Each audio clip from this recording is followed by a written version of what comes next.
Hello and welcome. I'm Sima Katauka and you are watching NewsX World. Let's take a look at some of the top stories. Israel's cabinet, led by Prime Minister Benjamin Netanyahu, will meet today to discuss a plan to secure the release of all hostages held in Gaza, following a ceasefire and hostage agreement announced by U.S. President Donald Trump. Meanwhile, Saudi Arabia has welcomed the Gaza ceasefire and expressed hope for a just and comprehensive peace. Israel's far-right minister Bezalel Smotrich has announced that his religious Zionism party will vote against the Gaza ceasefire deal. Smotrich has urged the government to resume fighting after hostages are freed, rejecting any move towards Palestinian statehood or an international security force in Gaza. Ukrainian President Volodymyr Zelensky has said that Ukrainian strikes may have cut Russian gasoline supplies by up to 1/5. He further added that Russian forces carried out 1,550 strikes on energy targets in Ukraine over the past month, while the US and Russia have no shared perspective on the war, according to him. The U.S. government shutdown enters its second week, while court hearings in Illinois and California will review President Donald Trump's National Guard deployments to Chicago and Portland, as governors and coalition of 24 states challenge the federalization. French President Emmanuel Macron is seeking his sixth prime minister within the next 38 hours now. This follows after outgoing Prime Minister Sébastien Lecornu resigned on Monday amid France's worst political crisis in modern history. Pope Leo has criticized trickle-down economic policies and urged that Catholics to support immigrants in his first major document. He further warned that the global market system leaves too many in poverty and signals continuity with late Pope Francis, who began the document before his death in April. An artillery strike by Sudan's Rapid Support Forces has killed 13 people and wounded 20 others inside a mosque in the besieged city of El Fasher, according to eyewitnesses quoted by media reports. Survivors have said that the mosque had sheltered about 70 families when shells hit on Wednesday, destroying part of the building as well. DR Congo President Felix Tshisekedi urged Rwandan leader Paul Kagame to make peace and hold support for insurgents in eastern DRC during a Brussels Global Gateway Forum. Tshisekedi called on Kagame to order the M23 troops to stop escalation that has already caused numerous deaths.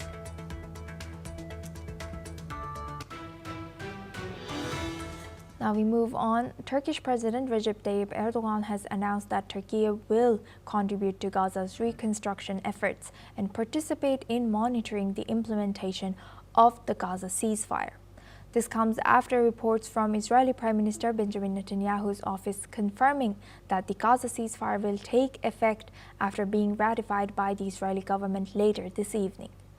In related developments, top U.S. officials, including Special Envoy Steve Witkoff and senior advisor to Trump, Jared Kushner, will travel to Israel tonight. These diplomatic moves follow intense global efforts to address the ongoing conflict and ensure the ceasefire holds.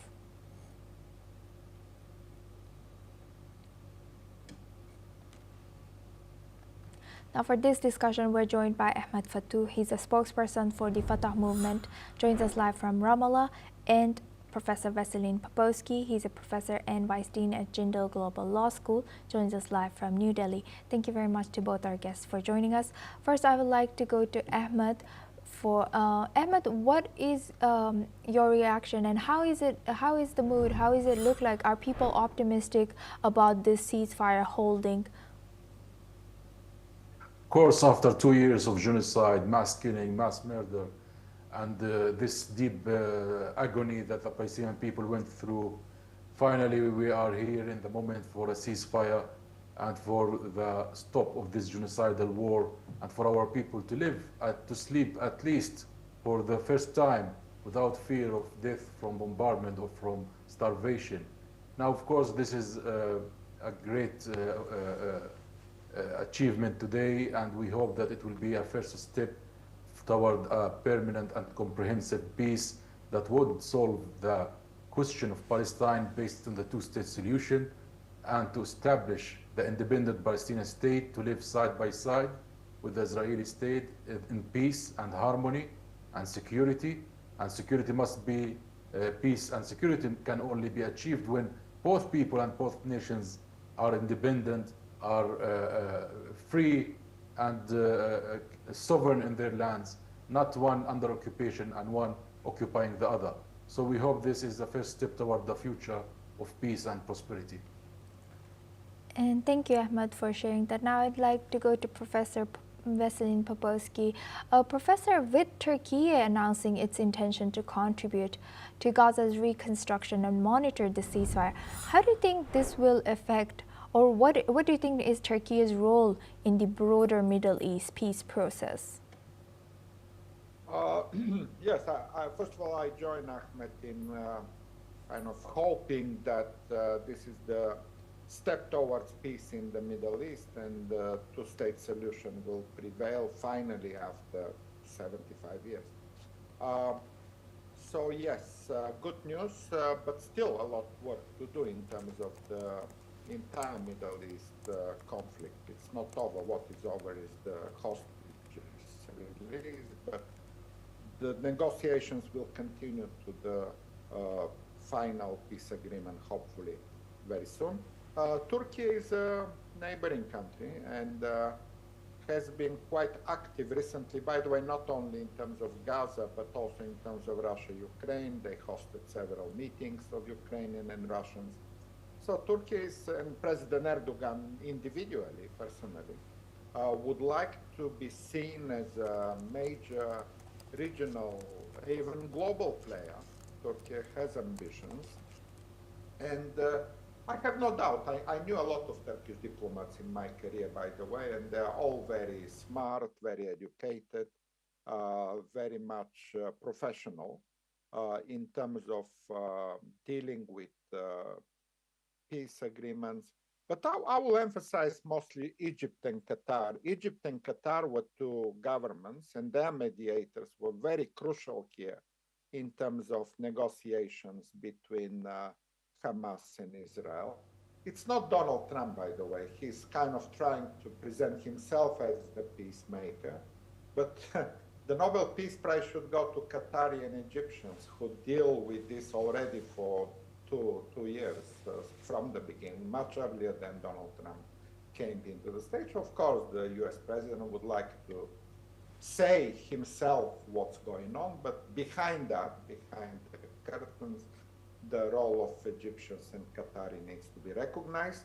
And yes, Turkey can participate. It's a big country. It has power in the region and some sort of also recognition and respect and prestige in previous deals. So yes, Turkey can, but everybody should participate. I would say, where is the United Nations here? United Nations should lead the process of post-conflict Gaza reconstruction.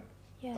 I'm a bit disappointed in Antonio Guterres simply expressing hopes and saying that the UN will continue delivering humanitarian assistance.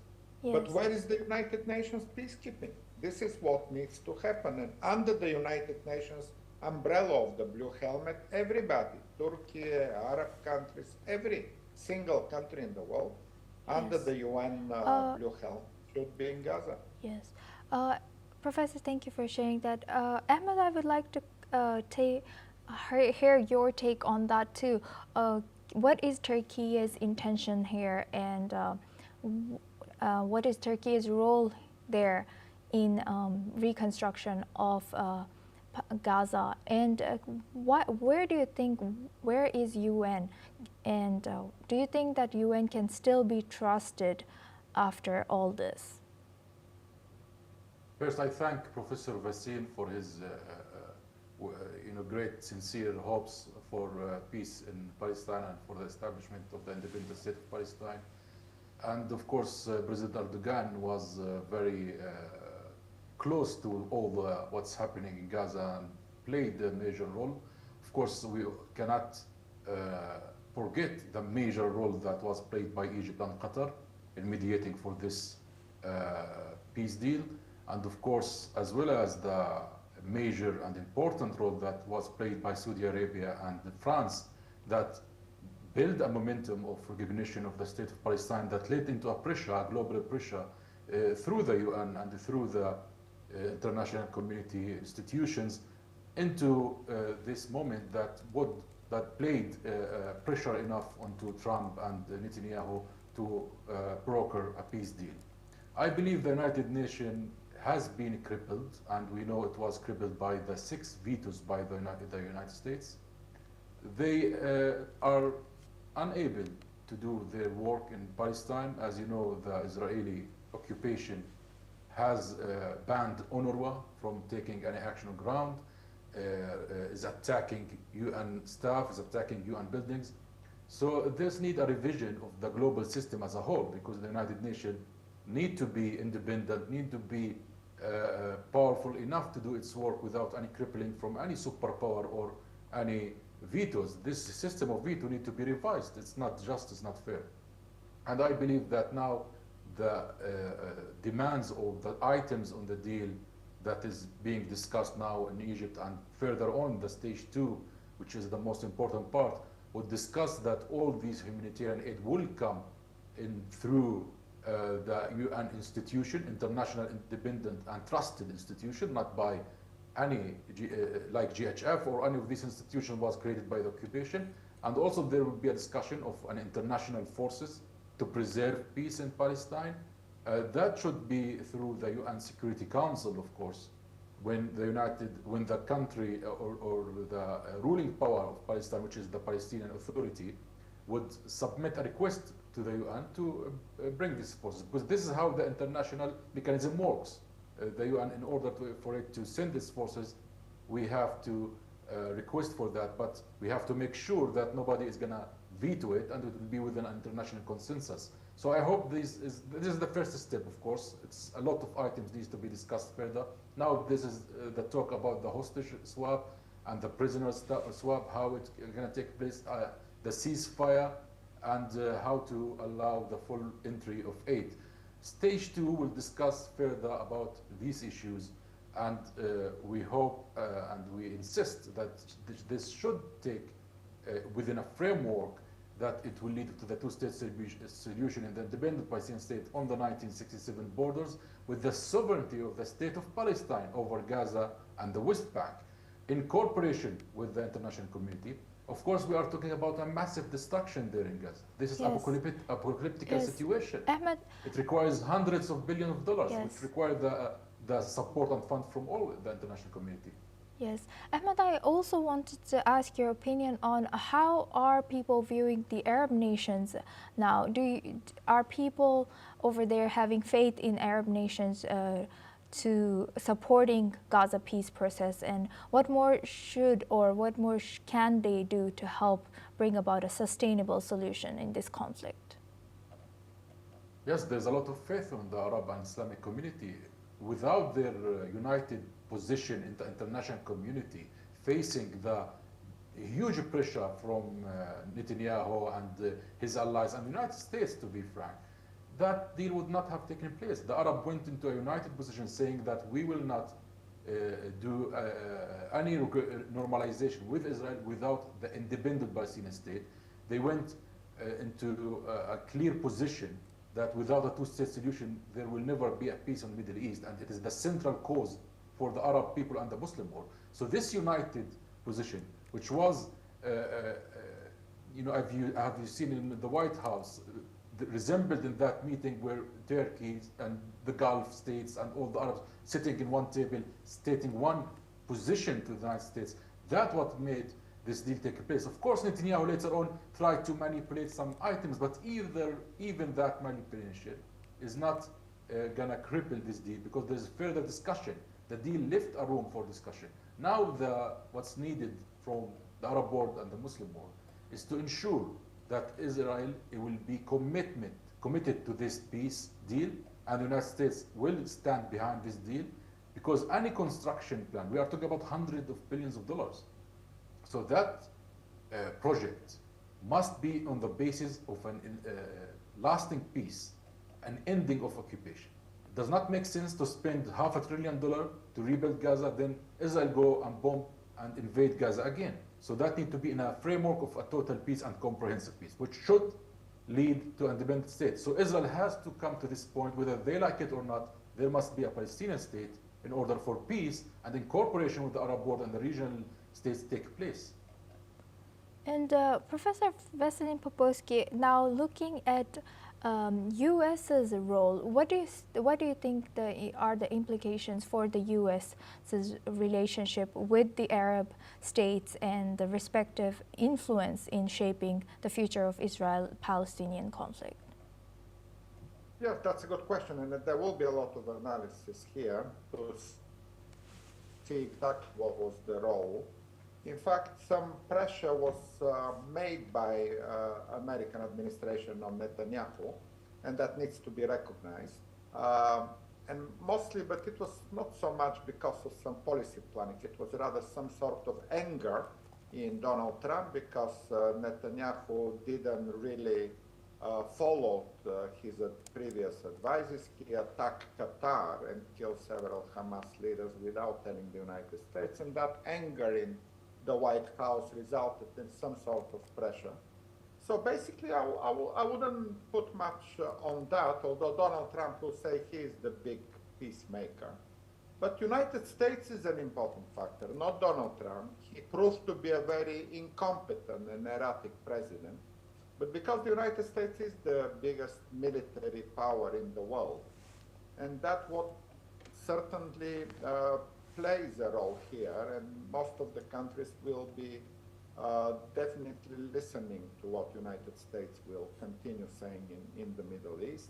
The diplomacy is not good, but the power of the American and mostly military rather than even economical United States is no longer a global power, it's mostly military power, will play a role. But other factors, and I mentioned earlier the Egyptians, the Qatari, the Saudi, the Turkish, you mentioned, Asuma.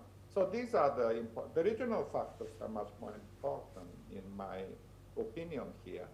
But together with the United States, together with the Europeans and other actors, I hope that all will bring to a durable ceasefire, to two-state solution, to, by the way, the recognition of Palestine during the United Nations General Assembly. I'm sure it played also a good role here. The British, Australian, Canadian, and other countries recognizing, and more than 100 countries now totally in the world do recognize Palestine as a state, is also very helpful, and I hope more countries follow that. I will say that the United States, with it, and Ahmed mentioned the vetoes by the United States. In fact, those vetoes prolong the war.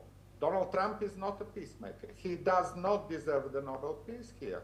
I will say he actually prolonged. Without Donald Trump, it could have been sorted much earlier. Professor, we have a breaking news, so I would thank both our guests, and we will come back to you in a minute. But now we have a breaking news. An Israeli government spokesperson has confirmed that after the hostages are released, Israel's military will control and hold approximately 53% of Gaza. The spokesperson has also announced that a ceasefire will be implemented within 24 hours following today's cabinet meeting.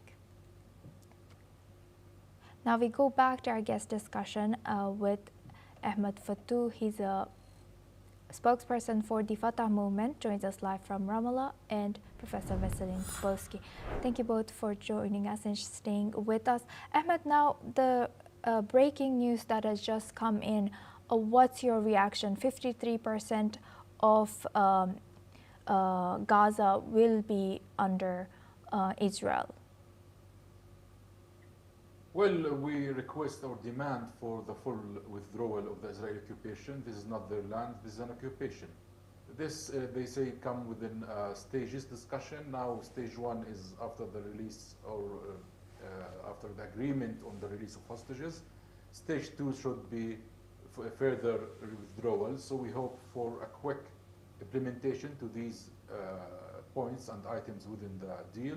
And Israel should fully retreat from Gaza and fully retreat from West Bank, by the way, because we have to speak about West Bank and Gaza as one unit, not to stop the war in Gaza while continuing the terrorism and invasion in the West Bank. So that's why we are demanding for a further comprehensive political process that would lead to an end to these hostilities that Israel is doing, and to come and implement the international resolutions that stipulated that the Palestinian state is within 1967 borders.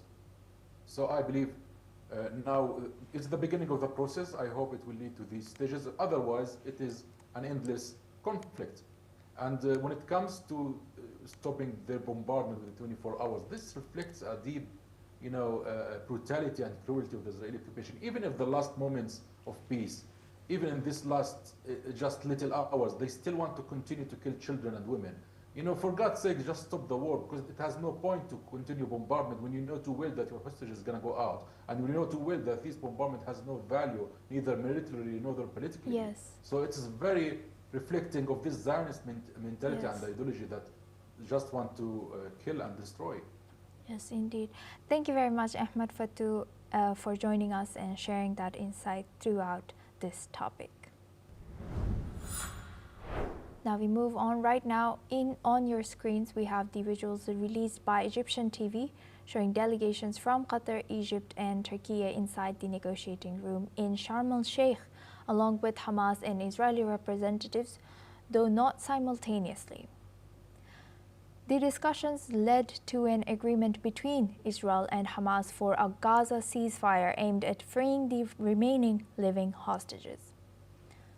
This deal marks a significant step towards ending the ongoing conflict, which has claimed tens of thousands of lives and caused a severe humanitarian crisis.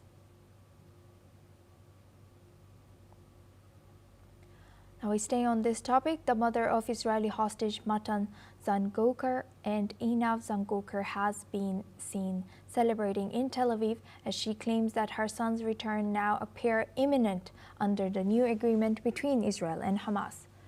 Former hostages and supporters have also joined her at Tel Aviv's Hostage Square, marking a moment of relief and hope after 2 years of uncertainty. Let's listen into what an Israeli mother has said when asked about her son's return. חוזרים, מתן חוזר, אמא, אמא, אמא, אמא, אמא. מגיע לך. אי אפשר לנשום, אי אפשר לנשום, אי אפשר להסביר מה אני מרגישה, זה מטורף. מה אני אומרת לו, מה אני עושה? מחבקת, מנשקת. אני רק להגיד לו שאני אוהבת אותו וזהו, ולראות העיניים שלו מביטות לתוך העיניים שלי. לראות אותו מחבק את שני ונטלי, ולראות אותו מחבק את אילנה, אהבת חייו. אין, וואי. זה הנחת, זה הנחת. דיברת עם אילנה? בוודאי, אילנה בוושינגטון, דיברתי איתה, היא כבר רוצה לחזור כמה שיותר מהר, ויאללה, זה קורה. תודה לעם ישראל, תודה לבורא עולם. This comes as indirect talks in Egypt have yielded an agreement on the initial stage of U.S. President Donald Trump's 20-point framework, which is a plan aimed at ending the conflict and returning all Israeli hostages. Now we move on to Asia. China has tightened its rare earth export controls, announcing new restrictions that target overseas defense firms and semiconductor users. The move adds 5 more rare earth elements to the control list and expands rules on mining and refining equipment. Under the new regulation, foreign companies that use Chinese materials will need a license to export their final products. The timing comes just weeks before a face-to-face meeting between U.S. President Donald Trump and Chinese President Xi Jinping in South Korea. China is the world's largest rare earth producer with over 90% of the world's supply. The new restrictions could impact everything from electric vehicles to military radars. Now for this discussion, we're joined by Dr. Satoru Nagao. He's a fellow at Hudson Institute, joins us live from Tokyo. Thank you very much, Doctor, for joining us. Now, looking at this news that has just come in, who do you think will be hard hit? When we remember what happened between US and China, especially the tariff negotiation, we can remember how important the rare earth negotiation is. Because in the beginning of this year, in the spring, US and China raised the tariff each other, and in case of the United States, it has reached 145%. But after that, they agree, and one kind of the ceasefire has happened, and postpone the negotiation and until the next November. Now they are talking to reach agreement in the next month, so that's why this is the time of negotiation. But why it has happened? Because when China restricts export rare earths to the United States, that was the timing they temporary one kind of the ceasefire has happened in the spring. So that's why this rare earth is the key of the negotiation. Indeed, nearly 25% to the 30% of the U.S. military weapons or equipment of the U.S. military is rely on the parts came from China. And that these parts use the rare earth. That's why even if the Trump administration want to step up the counter-China strategy by using the U.S. weapons, the weapon itself rely on the Chinese parts is a matter of concern. So U.S. need to change this situation. But view from China, this is a strong card to negotiate, and China do not have the will to cooperate with improving the strength of the U.S. military against China.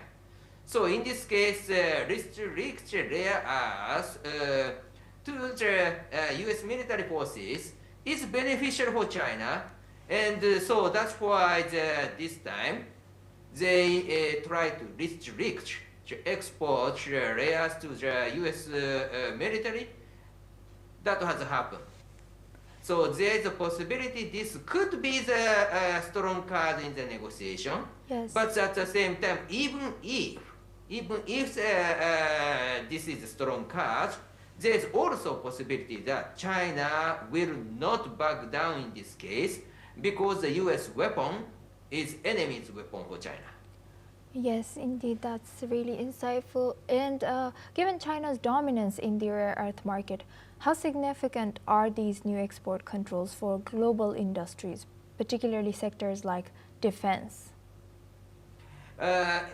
In generally, 90% of the supply chain of the rare earths rely on China. So that's why, of course, case by cases are a little bit different. In case of Japan, Japan has already reduced rely on China is from the 90% to the 60% now. So that's why some country are improving their situation. But anyway, 6% means more than half.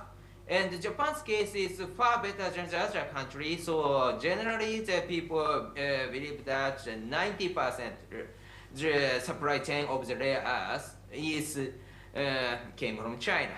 So that's why if China try to stop providing the rare earth to the other country, of course, this is one kind of the choke point. Of the choke point of and the strong card in the negotiation. So why such kind of situation has happened? Because when they developed the mines, China is rule related to the environment, so more easy to get and with lower cost. So that has happened, and China has already dominated this supply chain of the rare earths. So there are the mines in the other country, that's true, but at the same time, developing this mine is expensive, too expensive in the past. So that's why, and China control the prices. So if the other country try to dig the mines, in this case, China tried to increase the production and decline the prices, so the investors withdraw from this new project in other country to get new mines. So that's why China dominated rare supply and the price of the rare. So that's why they have such kind of strong card now. Right. Thank you for sharing that, Dr. Satoru. Please stay with us as we come back to you. And now we stay on this topic. Meanwhile, the European Commission has voiced concerns over China's new export controls on rare earth technologies and mineral materials. EU trade spokesperson Olaf Gill has said that the Commission expects China to remain a reliable partner and provide stable, predictable access to critical raw materials. Let's in fact listen into what EU spokesperson has said. We are concerned by this announcement. We are studying the details. President von der Leyen and President Costa discussed these matters in detail with Chinese President Xi Jinping and Premier Li Qiang during the EU-China summit held in Beijing this July. At the summit, they agreed to upgrade the bilateral dialogue on trade to enhance transparency and establish guarantees for European companies, particularly in the supply of permanent magnets and rare earth elements. The Commission expects China to act as a reliable partner and to ensure stable, predictable access to critical raw materials. Now we go back to our guest discussion with Dr. Satoru Nagao. He's a fellow at Hudson Institute, joins us live from Tokyo. Thank you very much, Doctor, for staying with us. Now, with the European Commission emphasizing the need for stable, predictable access to the critical raw materials, what steps can EU take to reduce its dependency on China? And do you see this how do you see this impacting the EU-China relationship? Firstly, they need to find a new source of the rare earth is needed, but 7 to 10 years development of the mines is needed. So this means that this is not the immediate solution. But anyway, they need to do that firstly. But at the same time, we should remember the fact that China restricts rare supply not only against the United States, but also the other countries, the EU, Japan, the other country also. So that's why this restriction is not just for the US-China negotiation. This is a restriction for all other countries. So China realized that maintaining the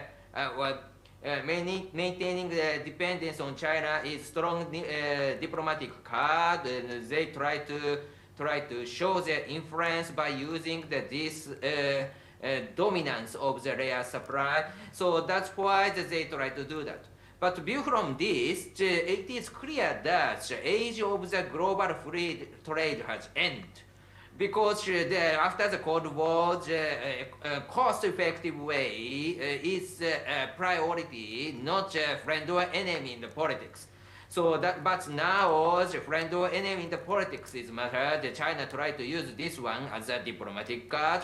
And of course, tariff negotiations also happened, and restriction of the rare earths happened. All these countries try to use their diplomatic card in the negotiation. This is not a global free trade. This is politics. This is age of politics. So that's why how to deal with, in this case, of course, the EU need to find something, the strong card in the global economy, not global international economy, if I say. National power is more stronger than the global economy. So that's why they need to find strong card and negotiate case-by-case basis. That is a new age. So global free trade rule, that kind of age will not return soon. That is, we need to accept it. Yes, indeed. Thank you very much, Dr. Satoru, for joining us and sharing that insight throughout this topic. Now we move on to Europe. Hungarian author Laszlo Krasznahorkai has been awarded the Nobel Prize in literature for his compelling and visionary oeuvre that reaffirms the power of art in the face of apocalyptic terror. Krasznahorkai, born in 1954, is best known for his first novel, Satan Tango, which was adapted into a critically acclaimed 7-hour film by Hungarian filmmaker Béla Tarr. His works often explored themes of absurdism and grotesque excess, and he is considered a major figure in the Central European literary tradition, drawing comparisons to writers such as Kafka and Thomas Bernhard. In addition to the Nobel Prize, Krasznahorkai has won numerous literary awards, including the 2015 Man Booker International Prize. His most recent works include Herschot 07769, which depicts social unrest in a small German town. He's the second Hungarian author to win the Nobel Prize, following Imre Kertész in 2002.